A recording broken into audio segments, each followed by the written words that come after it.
Halo semuanya, siapa sih di sini yang nggak tahu tentang PT Garuda Indonesia? Perusahaan yang bergerak di bidang penerbangan ini cukup terkenal di Indonesia. Namun, pada tahun 2018, PT Garuda tersandung kasus laporan keuangan yang membuat namanya sedikit tercoreng. Nah, dalam video ini, kita akan membahas analisis 6 langkah dilema etis yang terjadi pada Garuda Indonesia tahun 2018.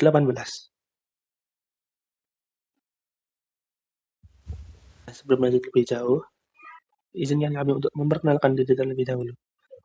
Aku Muhammad Nabil Saifullah bersama teman-temanku. Yang pertama ada Elang Darmawan Harum, kemudian ada Novalia Fatmawati, terus ada Deva Charlie Octavia, ada Fatia Izati Al-Habib, dan yang terakhir ada Yuresi Margianti. Ini dibagi menjadi 6 tahap.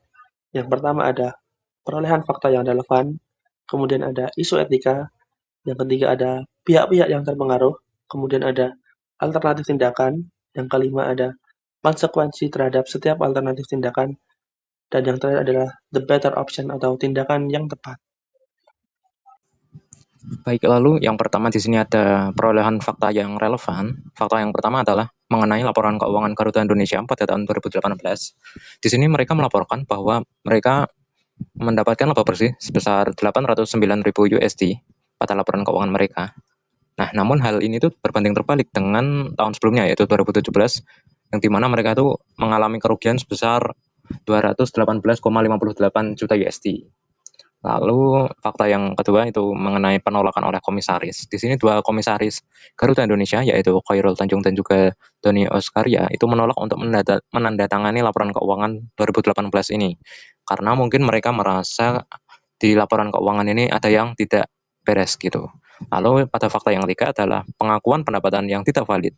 Nah, di sini Garuda Indonesia mengakui pendapatan sekitar 239 juta USD dari kerjasama dengan PT Mahata Aero Teknologi. Nah, di sini Garuda Indonesia itu mengakui pendapatan mereka itu hanya dari kerjasama saja atau perjanjian.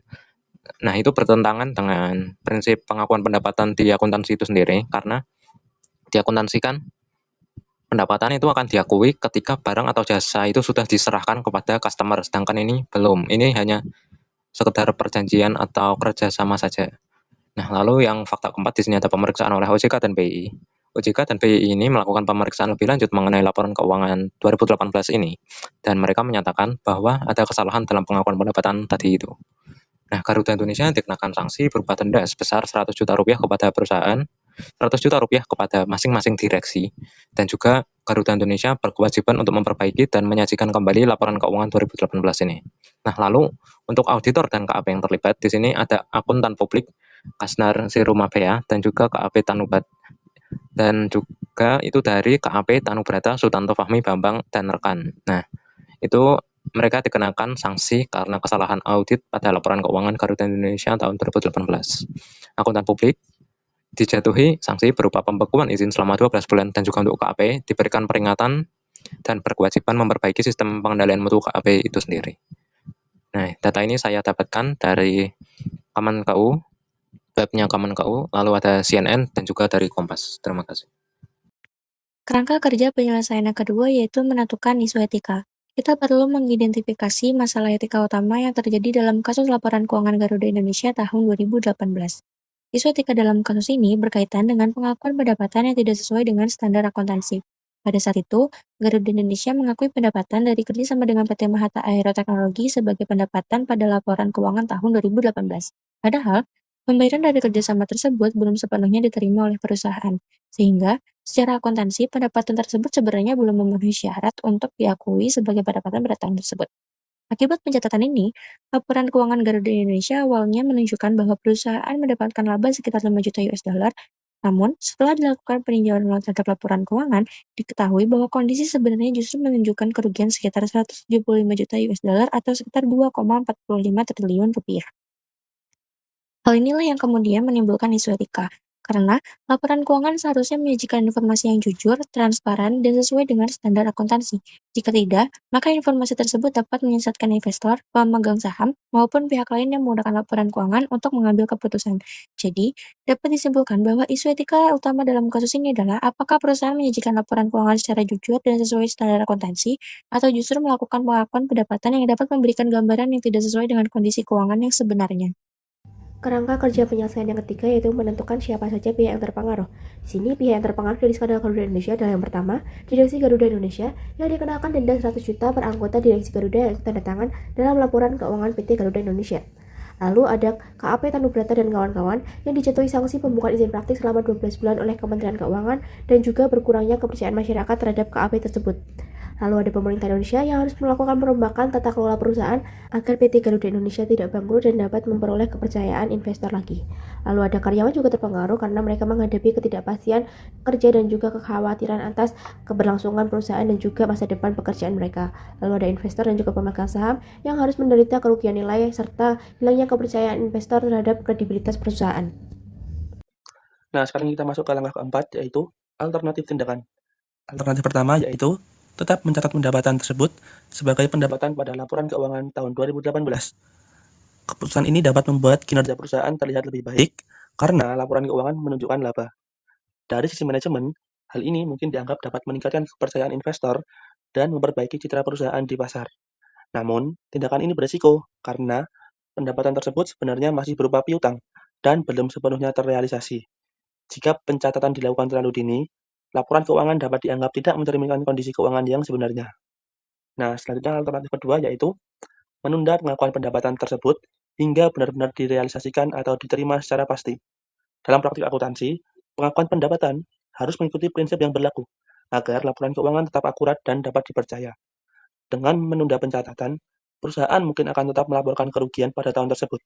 Namun, langkah ini lebih mencerminkan kondisi keuangan yang sebenarnya dan lebih sesuai dengan prinsip kehati-hatian dalam akuntansi. Selanjutnya ke alternatif ketiga yaitu mengungkapkan secara transparan dalam laporan keuangan. Misalnya, perusahaan dapat menjelaskan secara rinci dalam CALK bahwa pendapatan tersebut masih berupa kontrak kerjasama yang pembayarannya belum sepenuhnya diterima. Dengan cara ini, perusahaan tetap menyampaikan informasi mengenai transaksi tersebut kepada publik, tetapi juga memberikan penjelasan yang jelas sehingga tidak menimbulkan kesalahpahaman bagi investor dan pihak lain yang menggunakan laporan keuangan. Setelah berbagai alternatif tindakan diidentifikasi, langkah berikutnya yaitu menganalisis konsekuensi dari setiap alternatif tindakan tersebut. Mulai dari alternatif pertama, yaitu tetap mengakui atau mencatat pendapatan. Konsekuensi dari keputusan ini adalah laporan keuangan jadi terlihat lebih baik karena perusahaan tampak memperoleh laba. Hal ini juga memungkinkan meningkatkan kepercayaan investor dalam jangka pendek dan juga membuat kinerja perusahaan terlihat positif di pasar. Namun, apabila dilihat dari sisi lain, tindakan ini juga dapat berisiko menimbulkan masalah jika ternyata pengakuan pendapatan tersebut tidak sesuai dengan standar akuntansi.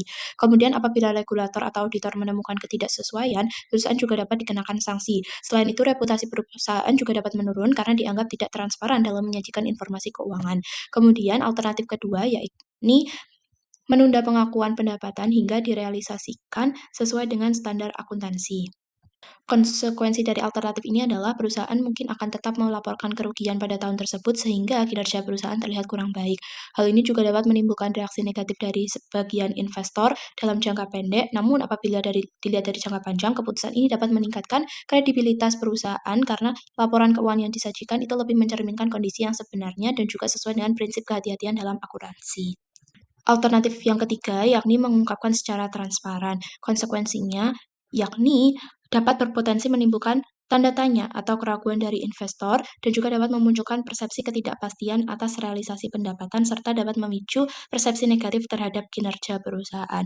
Namun dengan cara ini, pengguna laporan keuangan dapat memahami situasi secara lebih lengkap, sehingga pilihan ini juga dapat membantu menjaga transparansi perusahaan dan dapat mengurangi kemungkinan terjadinya kesalahpahaman bagi investor dan juga pemangku kepentingan lainnya. Kami memilih menunda pengakuan pendapatan dan tetap mengungkapkannya secara transparan.